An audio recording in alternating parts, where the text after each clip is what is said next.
2012 eby'ukwezi kwa gatanu umwaka w'2024 nibwo Ekereziya ya Rwanyamabaare umugomboro ya Nyacana muri district ya Buhweju ekingwa bwanyuma yo kurwanagana habwitaka iryeruho bakahutarizaho na n'umunyishengero Francis Mwijike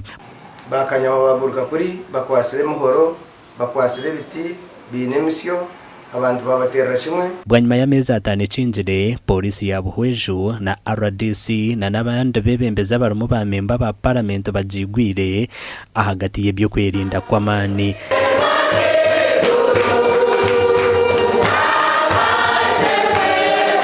kale abali ku ttaka lino okusingira ddala faara balina okufuba okulabanga abagoberezi ba Kristu bajja mu chaachi ne basaba mirembe okuba Kereziya tubagitandikire yesterday ne yakare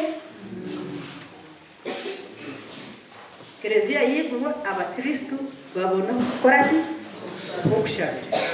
Timothy Ndahura DPC wa Buhweju nagira ngo hataba Kristo baza kuba nibashaba bakomirwe poorisi buri Sunday mpaka enshonga zabo zikozerweho. District Security Committee yasalawo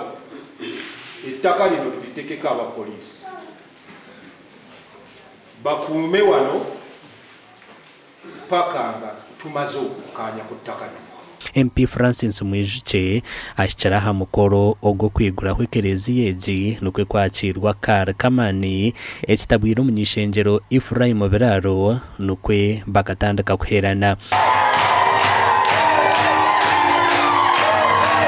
ntero mungaro mwesime koka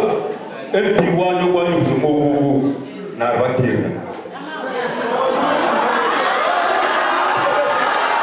nabo cyo burizira tine bunatahirire tine bunarumbire ngandi yo mparishi ya Butare kumunyakachiko na bwanyuma y'ebi byona RDC na poorisi barambwira itaka eritwire hwentaro mbwe ni cyanshemeza kugira ngo poorisi yargo yacimanya ngo etwire ne gwisaka etwire kozire kubi etwire kinjirira abantu kutaho umwitaka ryabo kumpuriro okuyigura Ekereziya nashemerwa munonga kandi munonga sti mbwe nashemerwa kunani impimbisa ruhanga wabona usangundwe mwigura izoba ito emituma yitu ebetakira na ruhanga tube twagiziremo emituma yo yekishaka tube twinena kuyamani nkoni turigira kimwe waraba bamutera tinobire na acasha banekerezia tube twagirugiro tube twakiri bantu bamukama bwanyuma yo kwigura kw'Ekereziya egi Abakristu batandikireho kuhimbisa ruhanga ahabwa TV West in the area Saratogusa.